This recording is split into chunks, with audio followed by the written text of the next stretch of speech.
안녕하세요. 오늘은 9월 9일 월요일이고 연중 23주간 복음 말씀은 루카복음 6장 6절에서 11절입니다. 안식일에 손이 오그라든 사람을 고치시다 하는 내용이죠. 오늘 복음 말씀의 제목을 저는 노동의 법칙이라고 말씀드리고 싶어요. 다른 안식일에 예수님이 회당에서 가르치셨고 그곳에 오른손이 오그라든 사람이 있었고요.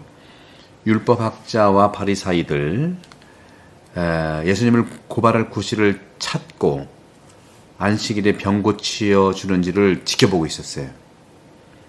그리고 예수님께서 그들의 생각을 아시고 손이 오그라든 사람에게 일어나 가운데로 서라 하고 말씀하셨죠. 그가 일어서자 내가 너희에게 묻겠다.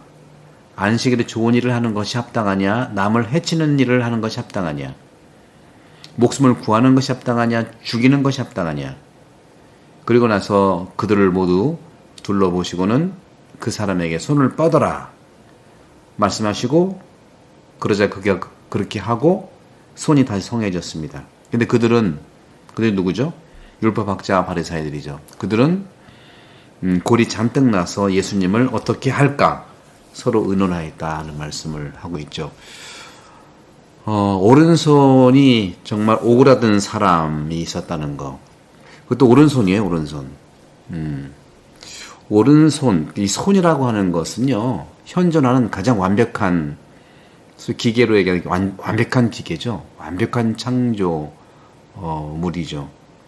움직임이라든가 또 작업, 여기에 대해서 수천 가지의 가능성들을 가지고 있는 거예요. 얼마나 완벽합니다. 이렇게 손처럼 움직이는 게 없잖아요. 그죠? 하지만 상처받은 손이라고 하는 것은 그 사람을 제한하는 것이죠. 핸디캡.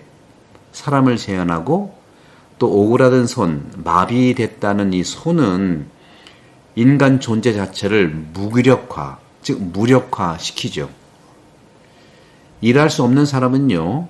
창조주 하느님의 모습으로서 그 존엄성을 박탈당한 거라고 말할 수 있겠습니다.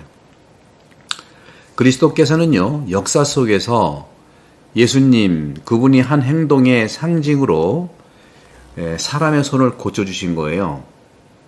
예수님을 섬기는 데에는요, 실업자나 장애인이나 없는 거예요. 모두가 할 수 있는데 못하잖아요.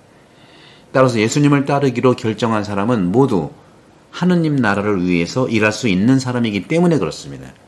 따라서 예수님께서는 모든 사람에게 직업도 주시고 또 중요한 임무를 맡기시고 그래서 직업에 귀천이 없는 거예요. 땅에서 바로 예수 그리스도께서는 항상 하느님의 소유가 될 수 있는 사람들을 찾으시는 거죠. 그런데 오늘 율법학자들과 바리사이들은 보세요. 예수께서 안식일에 그 사람을 고치는지 이렇게 이제 지켜보고 있는 거예요. 무슨 CCTV입니까? 유대인들에게 안식일은 신성하고 다른 모든 것과 마찬가지로 손도 움직임을 하지 않을 정도로 제한을 했죠. 왜 그랬을까요? 그건 딴 이유가 아니죠. 근본적으로. 그러니까 율법학자와 바리사이들은 너무 기계적으로만 얘기하는 거예요. 문자적으로만 얘기하는 거예요. 본래가 유대의 안식일이죠. 그것이 그리스도교에서는 주일이 됐죠. 그리고 플라톤 같은 경우는 축제라고 하는 것이 있는 똑같은 가치를 가지고 있어요. 그날은 어떤 거냐? 인간이 살고 있는 이 세상이 아닌 이 세상과 모든 인간의 초월적 가치를 추구하는 축제로 생각한 거예요. 쉬는 날이다. 쉬는 날이라는 건 뭐냐?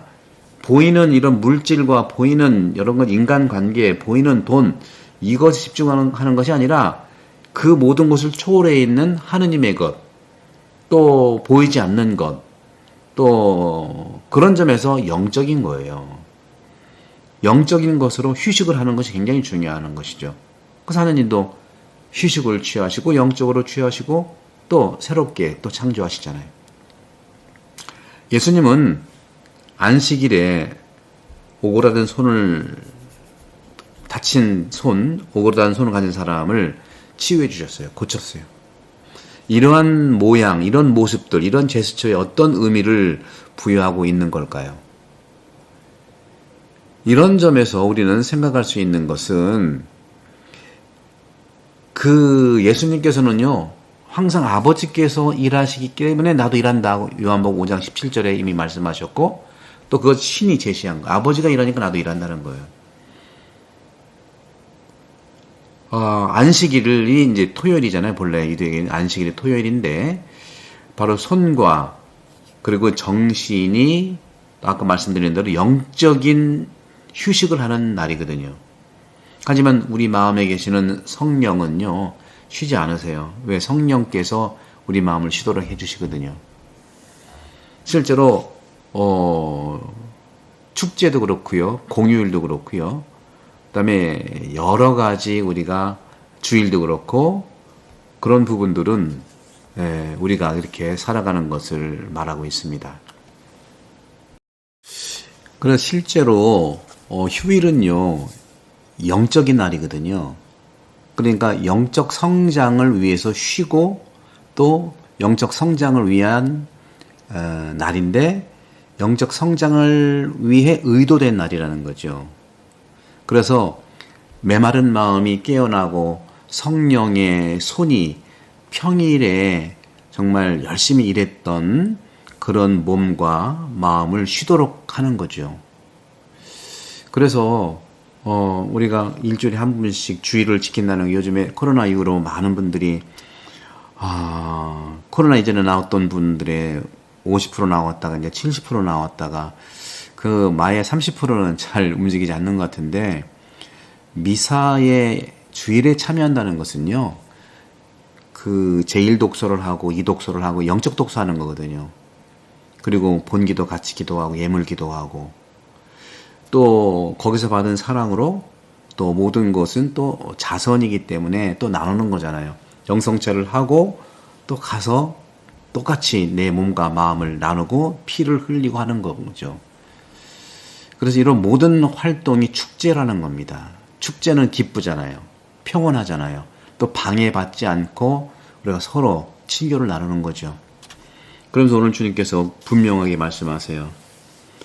안식일에 또 주일에라고 할 수도 있겠죠. 선을 행하는 것이 옳으냐, 악을 행하는 것이 좋으냐, 목숨을 구하는 것이 합당하냐, 죽이는 것이 합당하냐, 이렇게 좀 반어적으로 말씀을 하셨는데, 유대인들은요, 예수님께서 안식일을 지키지 않는다는 사실에 분개한 거예요. 하지만 예수님은 말씀으로만 병자를 고치셨기 때문에 그가 범법을 했다는 입증을 하기가 쉽지가 않습니다. 참 지혜로운 분이죠. 말하는 것도 못하게 하면 됩니까?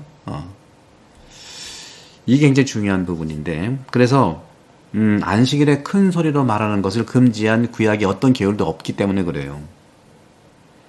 또 다른 구절에서 그렇게 찾아보면, 따라서 예수님은 자기 자신을 안식일의 주인이라고 선언한 겁니다. 왜? 살리는 날이잖아요. 창조하는 날이잖아요. 또 부활시키는 날이잖아요. 피상적인 해석과 같지만 이러한 계명들은요, 나에게가 아니라 다른 사람에게도 유효하다는 겁니다. 이러한 계명은 하나님이 주셨고 또 예수 자체가 나는 하나님의 아들이라는 거죠. 하지만 이것 또한 우리가 닮아야 되는 부분이기도 하죠. 어떻게 보면 이러한 주장들은 독재자들이나 하는 건데, 독재자는 사람을 짓누르기 위해서 하지만 예수님은 살리기 위해서 하잖아요. 목표가 다르죠. 반대로 민주주의에서는요, 법이 모든 사람들에게 동일하게 이렇게 존중받고 있지 않습니까? 그리스도께서는요, 자기 백성의 아들로서 율법을 존중해야 함을 인정하셨고, 실제로는 율법을 폐하러 오신 것이 아니라 완성하러 왔다고 말씀하셨어요. 마태복음 5장 17절. 범죄를 처벌하는 경찰도 법의 의미를 묻지 않고 판사도 개의치 않는다고 했다면 어떻게 그다지 믿음을 가겠습니까? 훨씬 더 무엇보다 존중되는 것은 사람에 대한 존엄성이고 법의 정신이고 그런 거예요. 하느님의 율법은 우리에게 유익을 위해서 그것을 이해하고 준수할 것을 요청한 겁니다. 사랑하는 형제 자매 여러분, 우리도 정말 사람이 소중하다는 것이 어떤 것인지 주님을 따라 살 수 있는 그런 부분에서 우리가 노동의 이 소중한 법칙들을 존중하면서 사람을 살리는 일, 또 생명을 구하는 일, 손을 뻗어라 하는 주님의 말씀처럼 손을 뻗고 안식일에 사람을 살리고 휴식하는 영적인 날이 되기를 축복드립니다. 그리고 영혼 돌봄에 대한 말씀을 좀 드리려고 했는데 오늘은 준비가 좀 안 된 것 같으니 다음에 또 말씀드리겠고요.